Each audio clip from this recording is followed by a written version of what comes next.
Hello students, welcome to B2 Learning. Myself Dhiven Kataria and I am your physics mentor. बेटा आज मैं आपके लिए लेके आया हूं बहुत ही छोटा बट बहुत important topic that is Gauss law of electrostatics and you know it well. इसकी इंपॉर्टेंस बहुत ज्यादा एग्जामिनेशन पॉइंट ऑफ व्यू से. ठीक है, तो बेटा मैं हमेशा की तरह बस एक बात बोलूंगा, अपनी पूरी एनर्जी एक साथ लेकर के आओ क्योंकि इंपॉर्टेंट टॉपिक है. अच्छे से सुनना है, अच्छे से समझना है, प्रॉपर नोट्स बनाने और जहां क्वेश्चन दूंगा खुद से ट्राई करना, वीडियो पॉज करके फिर आगे बढ़ना है. ठीक है, अब बिना ज्यादा टाइम लिए बेटा let's start with the topic. Bang on. तो बेटा हम बात करने जा रहे हैं गॉस लॉ ऑफ इलेक्ट्रोस्टैटिक्स. अब आप बोलोगे सर सबसे पहले तो ये बताओ कि गॉस लॉ का स्टेटमेंट क्या है. तो मैं समझाता हूं स्टेटमेंट क्या है कि अगर आपके पास कोई एक क्लोज्ड बॉडी है, फर्स्ट ऑफ ऑल यानी सबसे पहले तो आपको क्या चाहिए, क्लोज बॉडी, या और ज्यादा बेटर अगर बोलना है बेटा तो क्लोज सरफेस ज्यादा बेटर टर्म है कि आपके पास कोई एक क्लोज सरफेस है. ठीक, यस से ऐसा कुछ इस क्लोज सरफेस से बेटा कुछ इलेक्ट्रिक फील्ड एसोसिएटेड है. तो जब सरफेस से इलेक्ट्रिक फील्ड एसोसिएटेड होगा तो फ्लक्स भी एसोसिएटेड होगा. बोले बिल्कुल होगा सर. तो गॉस लॉ ये कहता है कि इस क्लोज्ड सरफेस से जो टोटल फ्लक्स पास करेगा, बोले टोटल फ्लक्स बोले तो sir integral E dot D लिख देते हैं. मैंने कहा यस, लेकिन गोला मारना है बेटा. क्यों गोला मारना है? क्योंकि क्लोज सरफेस की बात कर रहे हैं. क्लोज सरफेस नहीं होता तो ये गोले की कोई जरूरत नहीं थी. ये गोला ये सिग्निफाई करता है कि आप क्लोज सरफेस के थ्रू फ्लक्स की बात कर रहे हो. और बेटा ये जो फ्लक्स है this is equal to Q enclosed divided by epsilon naught. मतलब अगर इन शॉर्ट में देखूं तो इन शॉर्ट आप ये कह सकते हो बेटा, इन शॉर्ट ये कह सकते हो कि बेसिकली गॉस लॉ का स्टेटमेंट ये कहता है कि for a closed surface total electrostatic flux passing through it is equal to 1 by epsilon naught times the total charge enclosed. बोले सर ये तो बहुत सिंपल है. मैंने कहा हाँ, लेकिन फिर भी इसमें एक कैच है. बोले सर कौन सा कैच है बताओ जरा. मैंने कहा अभी बताता हूं क्या दिक्कत है. देखो जरा सुनो अच्छे से. इसमें कैच ये है बेटा कि ये जो इलेक्ट्रिक फील्ड है ये ड्यू टू ऑल चार्जेस होता है. Due to all charges. बोले सर ऑल चार्जेस मतलब inside as well as outside, हर चार्ज की वजह से. जबकि क्यू इनक्लोज कौन सा होता है, ओनली समझते हो ना बेटा, only inside charges, only enclosed charges. मतलब समझ आया कि इस एक्सप्रेशन में इलेक्ट्रिक फील्ड हर चार्ज का फील्ड देगा, लेकिन क्यू इनक्लोज सिर्फ इनक्लोज चार्ज लेना है. बहुत समझ आ रही है बेटा. एक बार समझ आ रही है तो इसको कॉपी कर लो. मैं आपको एक एग्जांपल लेके बताता हूं बढ़िया, तो एकदम क्लैरिटी आ जाएगी 100%. ठीक है, आई होप आप वीडियो पॉज करके कॉपी कर लोगे. मैं एग्जांपल लेता हूं फिर ही स्टार्ट करना बेटा. देखो जरा हमने क्या किया, कोई एक क्लोज सरफेस ले लिया. ठीक है, हमने क्या किया, इसके अंदर कुछ चार्जेस रख दिए कि भाई अंदर रखा plus Q1 minus Q2 plus Q3. 3 charges ले, 2 अंदर और 1 बाहर. बोले ठीक है सर कोई दिक्कत नहीं. अब हमने कहा कि जरा इस पे गॉस लॉ वाली इक्वेशन लिख दो. बोले अभी लिख देते हैं फटाफट. कौन सी बड़ी बात है, गोला मारा, इंटीग्रल ई लिखा, डॉट डी लिखा. अभी तक तो कोई रॉकेट साइंस नहीं थी. बोले नहीं सर कोई दिक्कत नहीं. Equal to Q enclose divided by epsilon naught. बोले बिल्कुल ठीक है सर. यहां पर एनक्लोज हटा करके मैं लिखने जा रहा हूं बेटा Q1 माइनस Q2. अब बोले sir Q1 minus Q2, Q3 तो लिखा ही नहीं आपने. मैंने कहा क्यों लिखूंगा, आपको ऑलरेडी बता रखा है कि ये जो Q इनक्लोज होता है ये सिर्फ अंदर वाले चार्जेस होते हैं, सिर्फ अंदर वाले चार्जेस. बोले ठीक है सर ये बात तो सही है, ये बात तो सही है, लेकिन फिर इलेक्ट्रिक फील्ड के बारे में क्या बोलेंगे. मैंने कहा इलेक्ट्रिक फील्ड के बारे में हम बोलेंगे, इलेक्ट्रिक फील्ड के बारे में हम बोलेंगे बेटा कि ये जो E है this is due to Q1 minus Q2 as well as Q3. यानी कि ये जो इलेक्ट्रिक फील्ड निकल के आता है बेटा ये तीनों की वजह से निकल के आता है. यानी कि जब कभी भी क्लोज सरफेस में आप गॉस लॉ लगाओगे E will be due to all the charges. Theoretical question आता है, मैं बता रहा हूं statement base. And Q enclose only inside charges. I think मेरी बात सबको क्लियर है बेटा, 100% क्लियर होगी, इसमें कोई डाउट नहीं होगा. राइट ठीक है, गुड. इसमें कोई अगर डाउट नहीं है तो आप वीडियो पॉज करके अच्छे से लिख लेना बेटा. ठीक है, और मैं आगे बढ़ता हूं. ठीक, यहीं पर मैं एक काम करता हूं, एक और पॉइंट आपको बता देता हूं. ठीक, बोलोगे सर कौन सा पॉइंट, मैं क्या बताता हूं. गॉस लॉ किसके लिए एप्लीकेबल है. बहुत बार क्वेश्चन आता है कि भाई गॉस लॉ क्या सिर्फ सिमेट्रिकल सरफेस के लिए लगा सकते हैं या किसी के लिए भी लगा सकते हैं. मैं कहता हूं कि Gauss law applicable for all types of surfaces, all types of, ज्यादा क्लैरिटी के साथ बोलूंगा क्लोज्ड सर्फेसेस। क्या बात समझ आती है? बोले यस सर। ये डायग्राम हटा दो बेटा, ये तो आप कॉपी कर ही चुके हो एनीवेज, ठीक है, ये तो कॉपी कर ही चुके हो। तो हमने बोला बेटा ये किसके लिए एप्लीकेबल है? For all types of close surfaces. फिर आप बोलोगे सर अगर ऐसा है तो हमारे पास जो बुक्स वगैरह होती हैं उसमें ऐसा क्यों गिवन होता है कि एक स्फेयर ले लो या सिलेंडर ले लो? मैंने कहा इजी कैलकुलेशंस, कन्वीनियंस। हम थोड़े से आलसी है ना बेटा, तो हम चाहते हैं कि इजी कैलकुलेशंस मिले। तो easy calculation, simple mathematics, convenience के लिए हम सिमेट्रिक को क्या करते हैं? प्रेफर करते हैं। सिमेट्रिक शेप्स आर प्रिफर की जाती है, करेक्ट, लेकिन एप्लीकेबल बेटा ऑल टाइप्स ऑफ सर्फेसेस के लिए। बोले ठीक है सर। तो बेटा ये गॉस लॉ की दो तीन छोटी मोटी चीजें थी। एक तो E due to all, q enclose only inside charges, applicable for all types of surfaces, लेकिन symmetric for convenience. I hope इतना पार्ट सबको क्लियर होगा। अगर ये क्लियर है और आप रेडी हैं मेरे साथ क्वेश्चंस को सॉल्व करने के लिए, करेक्ट, तो फिर वीडियो को आगे बढ़ाना, नहीं तो एक बार और देख लेना, क्योंकि अब हम करेंगे examples and I want you to participate in that, right? बिल्कुल मेरे साथ, ठीक? तो जैसे ही क्वेश्चन दूंगा तपाक से आप आंसर निकालोगे, उसके बाद वीडियो का सोल्यूशन देखोगे, क्वेश्चन का सोल्यूशन, ठीक है? तैयार हो? अरे बोलो हाँ, ठीक है। कहां से बोलोगे? सुनाई नहीं देगा मुझे, ठीक है। देखो जरा, तो हम बात करते हैं बेटा सबसे पहले इस पार्ट पे। पहला एग्जाम्पल देखो, कितना आसान एग्जाम्पल है। आपको बोला find ratio of flux passing through the two spheres. मैं कुछ नहीं बोलूंगा, बस क्वेश्चन बता देता हूं आपको। एक अंदर वाला स्फीयर है, एक बाहर वाला स्फीयर है। अंदर वाले का रेडियस r2 है, बाहर वाले का r1 है, और एक क्यू चार्ट सेंटर पे रखा हो। आपको बताना है r1 और r2, यानी इसको मैं कह रहा हूं 1, इसको मैं कह रहा हूं 2, इन दोनों के थ्रू फ्लक्स का रेशियो बताओ। इन दोनों के थ्रू फ्लक्स के रेशियो का मतलब है बेटा मुझे बताओ कि φ1 बाय φ2 कितना आएगा, कितना आएगा, ठीक है? अभी के अभी वीडियो पॉज मारो, खुद से आंसर लिखो इसका, और उसके बाद चेक करना, और गलत होना नहीं चाहिए, ठीक? जैसे ही आंसर आ जाए वीडियो प्ले कर दो, ठीक है? देखो भाई, फ्लक्स अगर निकालना है तो अभी अभी पढ़ा था, फ्लक्स मतलब Q enclose upon epsilon not. अरे इस वाले स्फीयर से देखोगे तो इसके अंदर कितना चार्ज है? क्यू, यानी इसका फ्लक्स हो गया क्यू बाय एप्सिलॉन नॉट। और इस वाला स्फीयर को देखोगे तो भी कितना चार्ज है? क्यू, यानी फिर से क्यू बाय एप्सिलॉन नॉट। यानी मैं अगर 1 की बात करूं तो भी क्यू बाय एप्सिलॉन नॉट, मैं 2 की बात करूं तो भी क्यू बाय एप्सिलॉन नॉट, यानी कि ये आ गया 1:1। मैं अगर और बड़ा स्फीयर ले लेता तो भी क्यू बाय एप्सिलॉन नॉट, तो कोई फर्क ही नहीं पड़ता। Answer should have been 1:1। If you got it correct, congratulate yourself, very good. नहीं किया है, अगर गलती की है तो गलती को गोला मार लेना बेटा, बिल्कुल स्फीयर जैसा, आगे से नहीं होनी चाहिए। Learn from your mistakes, that's what we do, right? That's what humans do, right? Smart people do, ठीक है? चलो बढ़ जाऊं आगे? बोले बढ़ जाओ सर। अगला सवाल आपके लिए, आपकी स्क्रीन पे हाजिर है, ठीक है? Find total flux passing through the given cube. क्या निकालना है? Total flux through the given cube. और आपको क्या दे रखा है बेटा? आपको दे रखा है इलेक्ट्रिक फ्लक्स Fx दे रखा है, ठीक है? गिवन है, सब दे रखा है। देखो मैं बता देता हूं क्या क्या चीजें आपको दे रखी है, अच्छे से समझना, डेटा बता देता हूं। सबसे पहले तो आपको ये दे रखा है भाई, ये y एक्सिस है अपने पास, ये y एक्सिस, ये अपने पास कुछ x एक्सिस, ये अपने पास क्या दे रखा है? कुछ z एक्सिस। तो z, y एंड x, ये 3 एक्सिस है। ये क्यूब दे रखा है बेटा, ये वाला क्यूब। आई होप आपको एक क्यूब दिखाई दे रहा होगा बेटा, ठीक है ना? तो ये क्यूब दे रखा है, राइट? इस क्यूब के बेटा दो सरफेसेस को शेड कर दिया गया है, ये वाले दो सरफेसेस, दीज आर शेडेड, ठीक है? ये दो शेडेड सरफेसेस हैं जिनके थ्रू हमें फ्लक्स बताना है, ठीक है? ऐसा कुछ सरफेस दे रखा है। इसके अलावा देखो बेटा, अपने को क्या दे रखा है? अपने को एरिया वगैरह दे रखा है कि भाई ये वाला कितना है? डेल्टा S2, ये वाला एरिया कितना है? Delta S1। और देखो इलेक्ट्रिक फील्ड क्या दे रखा है? E वेक्टर दे रखा है, और इलेक्ट्रिक फील्ड बेटा इस तरफ दे रखा है। क्या बात समझ आती है? बोले ठीक है सर। मतलब कुल मिलाकर के आपके पास एक क्यूब है, उसका एक सरफेस ये है, एक सरफेस ये है। इसको डेल्टा S2 बोला है, इसको डेल्टा S1 बोला है, और ये आपका इलेक्ट्रिक फील्ड है, पूरा का पूरा x एक्सिस के अलॉन्ग, ठीक?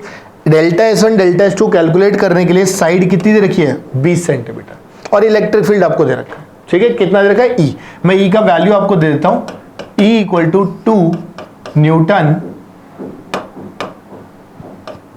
पर कूलम, 2 न्यूटन पर कूलम, ये इलेक्ट्रिक फील्ड दे रखा है। और ये किसके अलॉन्ग दे रखा है बेटा? अलॉन्ग आई कैप। ठीक है, आपको टोटल फ्लक्स बताना है क्यूब से कितना होगा। तो आप 1 मिनट के लिए वीडियो पॉज करके पहले आंसर लिख लो, उसके बाद सोल्यूशन पे कंटिन्यू करना। मैं कंटिन्यू करने चाह रहा हूं, ठीक है बेटा? देखो, जितना मुझे समझ आता है वो ये कि electric flux is because of field line passing through the surface. ये आप फ्लक्स में पढ़ चुके हो कि फ्लक्स क्या होता है, राइट? तो फ्लक्स क्या होता है बेटा कि अगर कोई एक सरफेस है तो उससे अगर कोई फील्ड लाइन उससे पास कर रही है तो उसका एक measure, number of field lines passing through the surface का मेजर। ठीक, फील्ड लाइन कब पास करेगी? जब उसके परपेंडिकुलर जाएगी।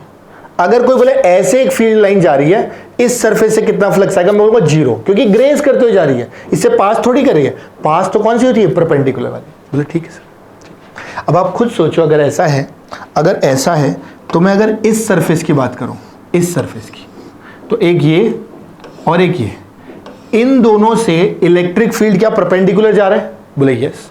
यानी इससे भी कुछ फ्लक्स आना चाहिए और इससे भी कुछ फ्लक्स आना चाहिए। बोले यस, कोई दिक्कत नहीं। तो पहले इनको लिखता हूं, देखो जरा। फ्लक्स अगर लिखता हूं पहले वाले सरफेस के लिए, तो पहले वाले सरफेस के लिए देखो इलेक्ट्रिक फील्ड अंदर की तरफ है, मैं डायरेक्शन शो कर रहा हूं प्रॉपर्ली, ई, करेक्ट? और एरिया हमेशा सरफेस से ऑब्जर्वर के टुवर्ड्स होता है, आउट ऑफ द सरफेस, यानी एरिया वेक्टर इधर आ गया। बोले ठीक, यानी ऑपोजिट E डॉट ए, यही होता था फ्लक्स।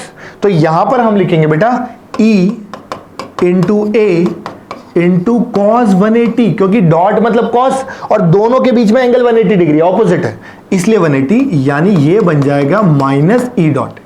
यहां से एक बात समझ आ गई कि फ्लक्स जो एंटर करता है वो क्या होता है? नेगेटिव होता है। यानी किसी भी क्लोज सरफेस में flux entering will always be negative. एक बढ़िया चीज निकल करके आ गई। बोले ठीक है सर, ये तो अच्छी चीज। मैंने कहा गुड। अगला पार्ट, यहां अगर देखूं तो इलेक्ट्रिक फील्ड तो इधर ही है और एरिया भी बेटा हमेशा क्या बताया? अगर सरफेस है उससे आउटवर्ड, बाहर की तरफ, ये भी कितना आ गया? ए। यानी यहां अगर मैं फ्लक्स की बात कर दूं तो ये आएगा बेटा ई ए कॉस 0, यानी कि प्लस ई ए, प्लस ई ए, यानी कि फ्लक्स जो एग्जिट करता है, ये भाई एग्जिट ही तो कर रहा है, तो जो फ्लक्स एग्जिट करता है क्लोज सरफेस से वो पॉजिटिव। बोले ठीक है सर, यहां तक भी समझ आया? मतलब flux entering negative, flux exiting positive. इस सरफेस से कितना आया? माइनस ई डॉट ए, इससे कितना आया? प्लस ई ए। अगर टोटल फ्लक्स की बात करूं, टोटल फ्लक्स की बात करूं इन दोनों से, तो यानी कि टोटल फ्लक्स मेरे पास निकल के आ गया 0। देखो बेटा, टोटल फ्लक्स कितना निकल के आ गया? टोटल फ्लक्स निकल के आ गया 0। बोले सर 0 कैसे? क्योंकि जितना नेगेटिव उतना पॉजिटिव, ऐड करते 0। बात समझ आती है? बोले हाँ, लेकिन सर ये तो आपने खाली इस और इस सरफेस के लिए बोला ना, बाकी ये और ये 4 सरफेस का क्या होगा? मैंने कहा फील्ड लाइन इनके परपेंडिकुलर ही नहीं है। इस सरफेस के लिए फील्ड लाइन ऐसे जा रही है, इस सरफेस के लिए फील्ड लाइन ऐसे जा रही है, इस सरफेस के लिए फील्ड लाइन ऐसे जा रही है और इस सरफेस के लिए ऐसे जा रही है। तो यानी किसी से भी पास ही नहीं कर रही है। तो पास ही नहीं कर रही है तो उन चारों का तो फ्लक्स का मतलब ही नहीं बनता। समझ गए बात को? यानी इस क्वेश्चन के आंसर के साथ साथ हमें 3 काम की चीजें निकली। एक, 3 4। पहली कि फ्लक्स के लिए फील्ड परपेंडिकुलर होना चाहिए सरफेस का, लिख लो अपनी कॉपी में। फ्लक्स के लिए field perpendicular to the surface, field should be perpendicular to the surface for flux, point number 1। Point number 2, flux entering की अगर मैं बात करूं, flux entering will always be negative, flux entering will be negative. इसके अलावा flux exiting की बात करूंगा तो वो हमेशा क्या आएगा? पॉजिटिव। और सबसे इंपॉर्टेंट पॉइंट, अगर टोटल फ्लक्स की बात करें, टोटल फ्लक्स की बात करें तो क्लोज्ड बॉडी से वो कितना आता है? 0, प्रोवाइडेड, प्रोवाइडेड, 2 काम की बातें हैं इसमें, प्रोवाइडेड। ये फ्लक्स तब 0 होगा जब एक तो इलेक्ट्रिक फील्ड कैसा हो बेटा? यूनिफॉर्म। इलेक्ट्रिक फील्ड कैसा हो? यूनिफॉर्म। ये इलेक्ट्रिक फील्ड कैसा हो बेटा? यूनिफॉर्म। समझे बात को? कि यानी कि अगर इलेक्ट्रिक फील्ड यूनिफॉर्म होगा तो ही ये आप लगा सकते हो, ठीक है, कि क्लोज बॉडी से 0। और यूनिफॉर्म के साथ साथ दूसरी चीज कि अंदर कोई चार्ज नहीं होना चाहिए। वैसे जैसे आपने यूनिफॉर्म बोला वो ऑब्वियसली मीन है कि अंदर चार्ज नहीं है। अंदर अगर क्यूब के चार्ज रख देता तो फील्ड ही यूनिफॉर्म नहीं होता, डिस्टॉर्ट हो जाता। तो यूनिफॉर्म फील्ड में जब क्लोज बॉडी को रखा जाता है तो उसके थ्रू नेट फ्लक्स हमेशा क्या होता है? 0। मैं लिखने जा रहा हूं ये सारे पॉइंट। मैंने पहले बोला फ्लक्स एंटरिंग पॉजिटिव नहीं होता, नेगेटिव होता है। Flux exiting positive, flux total zero. Zero तब जब इलेक्ट्रिक फील्ड कैसा हो, यूनिफॉर्म हो, करेक्ट। और साथ की साथ बस चार्ज अंदर कुछ होना हो तो Q इनसाइड लिख देता हूं, inside body zero, correct, clear. ये सब कुछ किसके लिए है, एक क्लोज्ड बॉडी या फिर सरफेस। आई होप ये क्लियर होगा बेटा। सारे पार्ट अच्छे से छाप लेना इनको अपनी कॉपी में, ये सारे के सारे इंपॉर्टेंट कंक्लूजन है, राइट। तो एक बार वीडियो पॉज करो, इसको कॉपी में लिखो, फिर आगे बढ़ते हैं, ठीक है। चलो अब मैं लेके आया हूं आपके लिए एक बहुत ही बढ़िया, बहुत ही सिंपल क्वेश्चन जिसमें काफी सारे क्वेश्चंस कवर हो रहे हैं, ठीक है। तो प्लीज एनर्जी के साथ, अच्छे से पॉजिटिव टेम्परामेंट के साथ। तो बेटा जहां तक एग्जांपल की बात करें, आपसे पूछा गया calculate flux given through the close bodies in uniform electric field. Uniform electric field बोल दिया, अपना काम आसान कर दिया, ठीक। जो भी हमने पहले पढ़ा वो सब यूनिफॉर्म के लिए था। बोले हाँ सर काम तो आसान हो गया। अच्छा, इसके अंदर मुझे क्या निकालना है, मुझे बताना है फ्लक्स। कौन सा फ्लक्स, कौन सा फ्लक्स मुझे बताना है, flux through the close bodies. मैं इसको थोड़ा मॉडिफाई कर रहा हूं, आप मुझे बताओगे फ्लक्स कितना एंटर करता है, कितना फ्लक्स एग्जिट करता है, और कितना फ्लक्स टोटल होता है। ये वाला कौन सा है बेटा, टोटल। हमेशा ये वाला कौन सा, एंटरिंग, और ये वाला कौन सा, एग्जिटिंग, ठीक है। ये तीन तरह के फ्लक्स आपको मुझे बताने हैं हर बॉडी के लिए, ठीक है, हर बॉडी के लिए। और हिंट में ये दे रहा हूं कि आप प्रोजेक्टेड एरिया यूज कर सकते हो। मतलब फ्लक्स क्या होता है, E डॉट ए, तो E इंटू एरिया जो है वो प्रोजेक्टेड एरिया यूज कर सकते हो। आप बोलोगे सर प्रोजेक्टेड एरिया का मतलब तो बताओ। अरे भाई जैसे क्या लूं, जैसे कोई कुछ भी ले लेता हूं, मान लो ये ले लिया, ये सिलेंडर ले लिया, ये हेमिस्फेयर। अगर मैं इसके ऊपर एक टॉर्च डालूं तो दीवार पे इसकी एक शैडो बनेगी कि नहीं बनेगी। भाई यहाँ पे एक बर्तन रखा उल्टा बाउल, यहां से टॉर्च जला दी, टॉर्च जलाऊंगा तो उसकी दीवार पे एक सेमी सर्कल की जैसी शैडो बनेगी कि नहीं बनेगी, करेक्ट, 2D शैडो। वो जो शैडो का एरिया होता है उसे प्रोजेक्टेड एरिया कहते हैं, समझे। आप कभी दिमाग से सोचो, अगर एक सिलेंडर रखा हुआ है और टॉर्च जलाओगे तो दीवार पे शैडो क्या एक रेक्टेंगल नहीं बन जाएगी, उसे कहते हैं प्रोजेक्टेड एरिया। अब यूज करो अपने आप से। मैं आपको 2 मिनट का समय दे रहा हूं, करेक्ट, 2 मिनट का समय दे रहा हूं। आप प्लीज इसको वीडियो को पॉज करके ये सारे क्वेश्चंस कर लो और फिर देखो कितने सही हैं। जिसके सारे आंसर सही हैं please do mention in the comment box. मैं जानना चाहता हूं कितने बच्चों के सारे सही थे। ईमानदारी के साथ, ऑनेस्टी के साथ, आपका 10 सेकंड में नहीं लगेगा, ठीक है।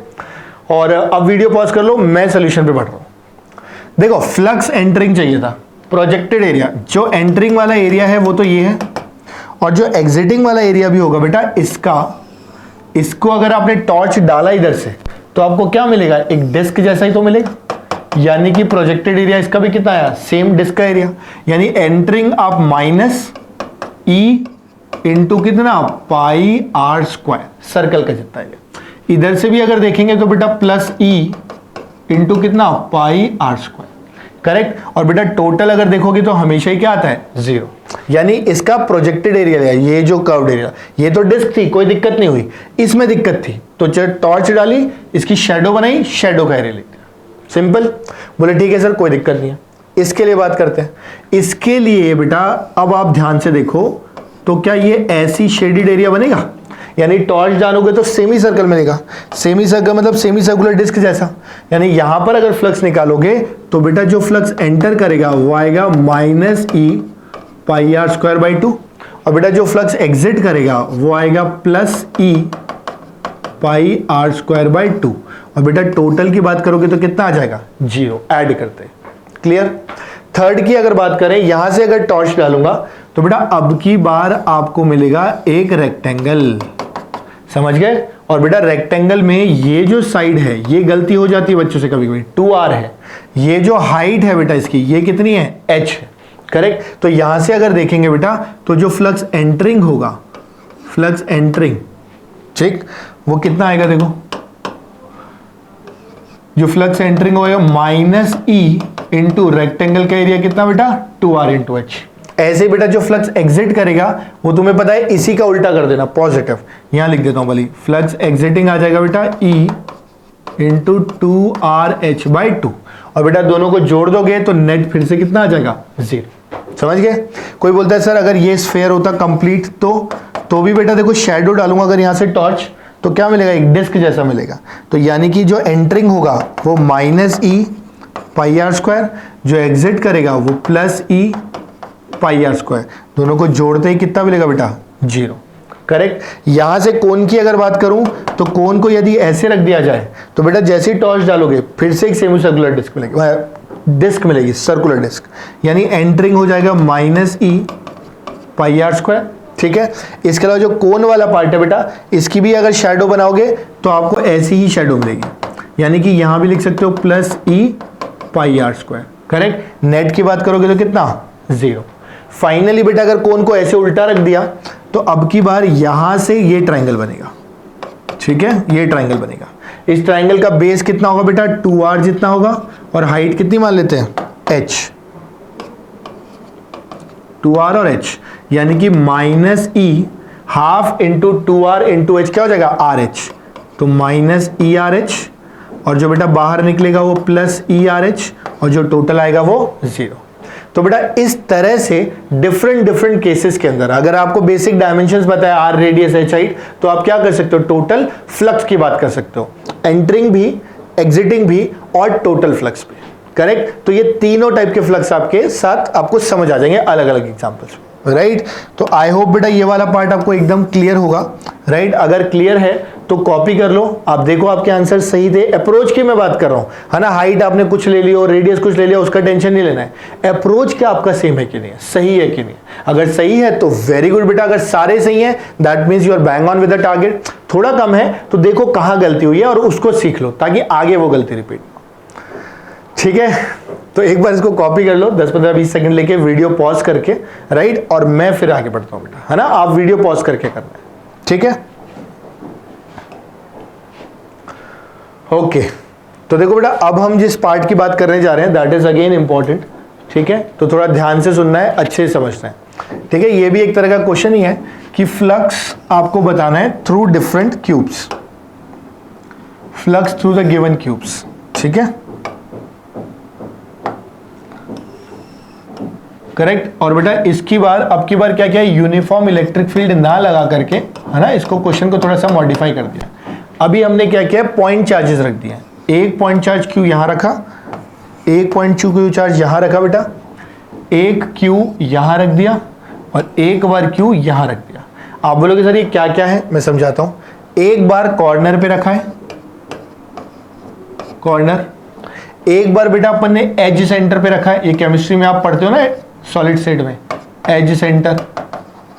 एक बार हमने बेटा इसको फेस सेंटर पे रखा हुआ है। ठीक। और एक बार हमने बेटा इसको बॉडी सेंटर पे रखा हुआ है, बॉडी के सेंटर पे। ठीक है। इन चारों केस में आपको बताना है बेटा कि flux passing through the cube कितना होगा, क्यूब के अंदर से कितना फ्लक्स पास करेगा। ठीक है। तो यहीं पे वीडियो पॉज करना है, और वीडियो पॉज करके पहले खुद से अच्छे से समझना है, सॉल्व करना है, आंसर्स निकालना है, और उसके बाद बेटा फिर आगे बढ़ना है। ठीक है। तभी सोल्यूशन देखना है। क्लियर। स्टार्ट करो आप लोग, मतलब वीडियो पॉज करके कर लो, मैं स्टार्ट कर रहा हूं। ठीक।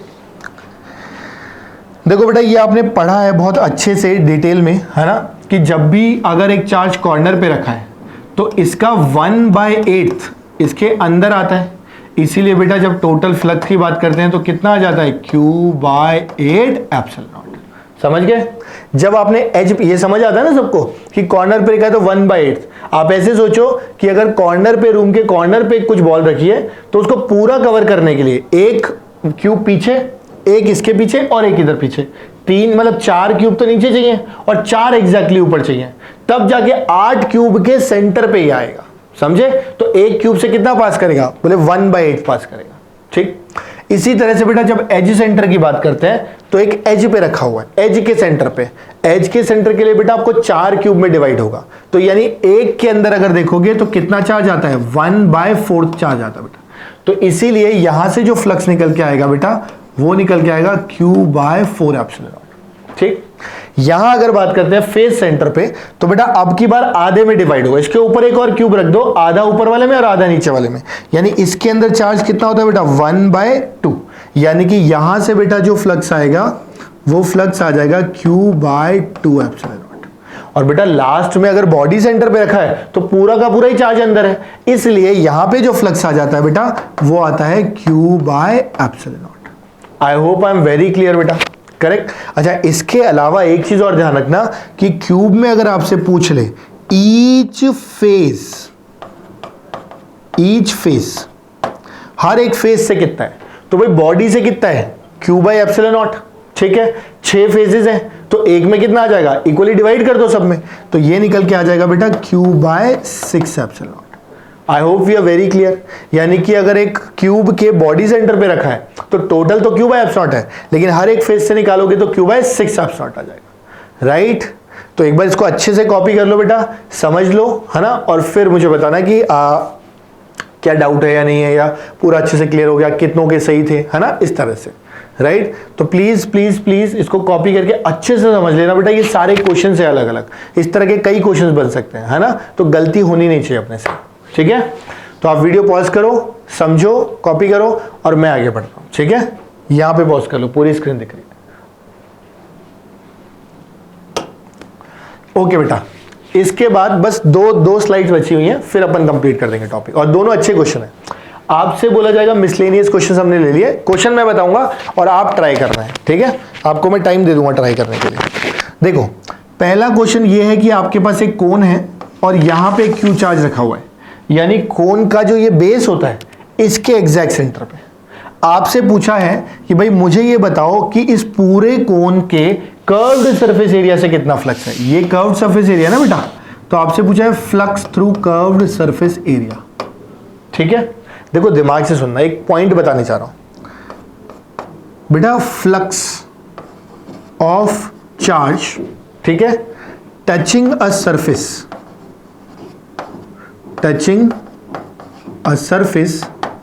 इज 0। अगर किसी सरफेस को एक चार्ज ने टच कर दिया तो उस सरफेस से फ्लक्स क्या होता है, 0। आप खुद सोचो ना, सरफेस को टच करने का मतलब सरफेस के अंदर ही तो है, सरफेस तो 0 थिकनेस का है, तो आधा इस तरफ होता है और आधा इस तरफ, तो आधी लाइंस इधर जाएंगी और आधी लाइंस इधर जाएंगी, तो नेट लाइंस कितनी गई, 0। 5 इधर और 5 इधर, नेट कितना, 0। इसलिए अगर कोई चार्ज सरफेस को टच करता है तो उसका फ्लक्स क्या होता है, 0। तो अब आप खुद सोचो, है ना, खुद सोचना, अच्छे समझना कि इस डिस्क से अगर कोई मुझे पूछे फ्लक्स, तो मैं क्या सीधे सीधे बोल सकता हूं कि भाई फाई ऑफ डिस्क 0, क्योंकि टच कर गया।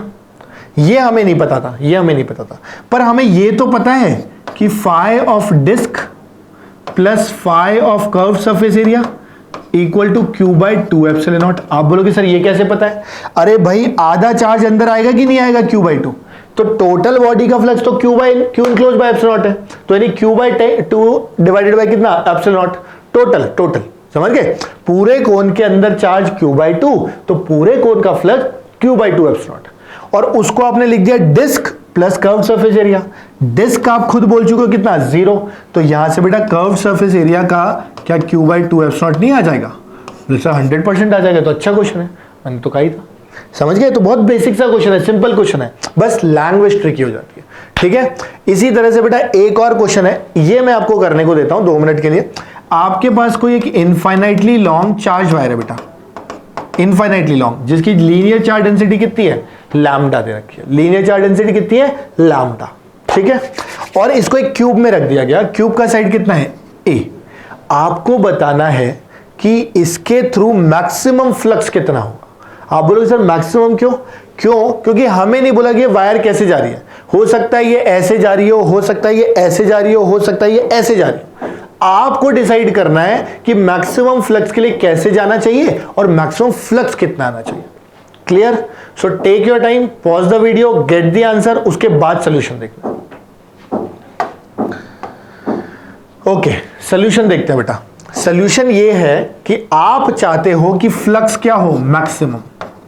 अरे भाई फ्लक्स मैक्सिमम करने के लिए क्या Q मैक्स इसके अंदर आना चाहिए? बोले सर बिल्कुल आना चाहिए।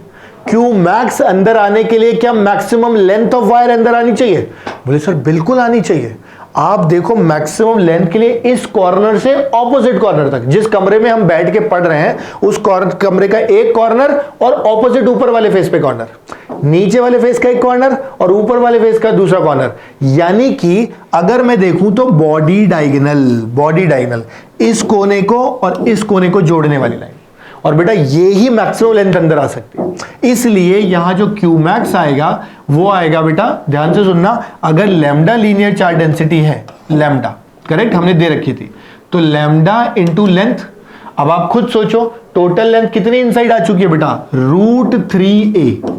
आप बोलोगे सर √3a कैसे आया, बेटा आपको याद होना चाहिए बॉडी डायगोनल की लेंथ होती है √3a। कैसे, देखो ये तो हो गया a, करेक्ट, कोई डाउट, खैर इसकी जरूरत नहीं है अपने को, ऐसे समझो, पहले आपको फेस डायगोनल बनाना पड़ेगा, फिर ये बॉडी डायगोनल, ऐसे बनेगा, दिस प्लस दिस का स्क्वायर, ये होता है √2a, ठीक है, फेस डायगोनल, ये होता है a, इसका स्क्वायर करोगे तो बॉडी डायगोनल आएगा बेटा √3, ये याद ही रखा करो। तो lambda into length of body diagonal, total charge आ गया क्यूब के अंदर, डिवाइडेड बाय क्या कर दिया, epsilon naught. This is how you can calculate the maximum flux when a wire passes through a cube.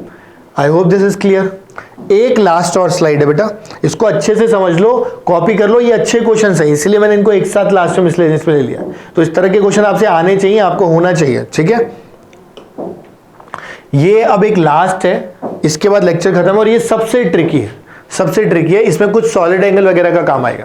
तो मैं कोशिश करूंगा एक छोटी ट्रिक आपको बताऊं जिससे कि आप इसके थ्रू फ्लक्स निकाल सकें, अच्छे समझ लो। ये मैं ही बताऊंगा आपको सिर्फ सुनना है। क्यू चार्ज दे रखा है, और बेटा ये जो क्यू चार्ज है ये एक आर रेडियस के सॉलिड स्फीयर में मैंने कुछ मान लिया, मतलब सॉलिड स्फीयर के सेंटर पे रख दिया। सॉलिड स्फीयर है नहीं, इमेजिनरी कोई सॉलिड स्फीयर होगा, उसके सेंटर पे रखा।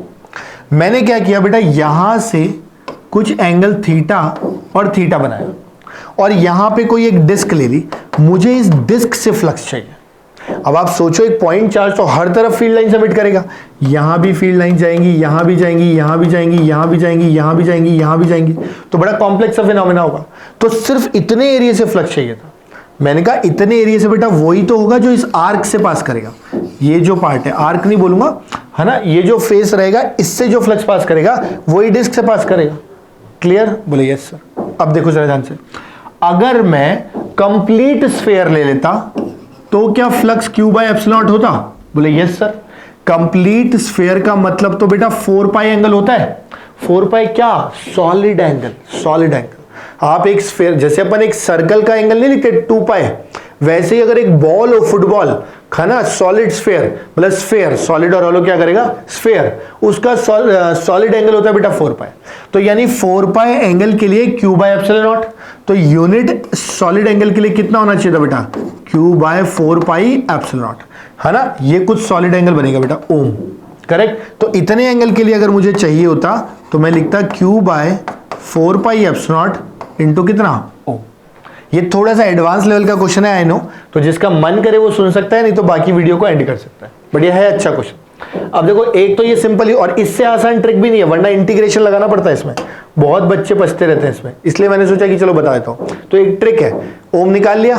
अब आपको बस एक फॉर्मूला याद रखना है कि ओम को थीटा से कैसे रिलेट करते हैं। मैं लिख देता हूं बेटा, ohm is equal to 2 1 minus cos theta, ठीक है, जहां पे थीटा सेमी वर्टिकल एंगल होता है। ये ओम था ना, इसका आधे से कट किया, ये एंगल थीटा, ये एंगल थीटा, तो ओम equal to 2 1 minus cos theta.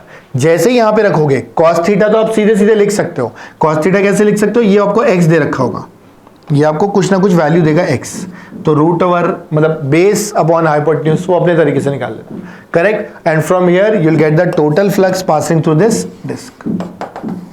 तो it's a very good question. अगर पॉइंट चार्ज कहीं सेंटर पे रखा है और उससे एक्स डिस्टेंस पे आपसे पूछ ले कि एक्स डिस्टेंस पे अगर कोई डिस्क बना रखी है, राइट, या थीटा एंगल वगैरह दे रखा है, तो कितना फ्लक्स आएगा, तो this is what you have to use, यहाँ पे omega 2 1 minus cos theta. With this बेटा I wrap up the flux part, है ना, मतलब गॉस लॉ का एप्लीकेशन पार्ट। एप्लीकेशन नहीं बोलूंगा, गॉस लॉ के यूज करके फ्लक्स कैसे निकालते हैं वो। बाकी रही बात एप्लीकेशन की, जैसे बोर्ड में आती है इनफाइनाइट वायर का करंट की वजह से इलेक्ट्रिक फील्ड, या एक चार्ज प्लेट की वजह से electric field, hollow solid sphere की वजह से इलेक्ट्रिक फील्ड, राइट, ये पार्ट मैं ऑलरेडी कवर कर चुका हूं इलेक्ट्रोस्टैटिक वन शॉट के अंदर, राइट, जो लाइव मैंने क्लास ली थी। तो बस गॉस लॉ का पार्ट रह गया था, वो पार्ट मैंने यहां कवर करा दिया। एंड आई एम श्योर कि अब आपका electric charges and field complete है, आपको कहीं कोई दिक्कत नहीं आएगी, राइट। तो प्लीज एक बार अच्छे से दोनों वीडियो लेक्चर्स को देखना और कोशिश करना कुछ प्रीवियस ईयर क्वेश्चंस पे प्रैक्टिस कर लो ताकि पूरा सब्जेक्ट आपके ग्रिप पे आ जाए, ठीक है। With this I end the class, I conclude the class. Thank you so much for coming बेटा। और बेटा हमेशा की तरह मैं यही बोलूंगा, please share it with your friends, right. Do subscribe अगर आपने नहीं किया है तो, right. Do like the video, right. तो spread it, you can share it, तो अच्छा लगेगा, हम भी मोटिवेटेड रहेंगे और बाकी बच्चे भी रहेंगे, उनको भी फ्री ऑफ कॉस्ट काफी सारा फायदा मिल जाएगा। तो they are good quality lectures, do spread them, है ना। उनको फैलाओ बेटा, अपने दोस्तों के साथ शेयर कर सकते हो जिनके पास पढ़ने के लिए कोई रिसोर्सेज ही नहीं है, उन्हें दे दो, आपका कुछ नहीं जाएगा, उनको तो काफी बेनिफिट हो जाएगा, ठीक है। With this I end of the session. Thank you so much, take care, stay happy, stay healthy, bye bye बेटा।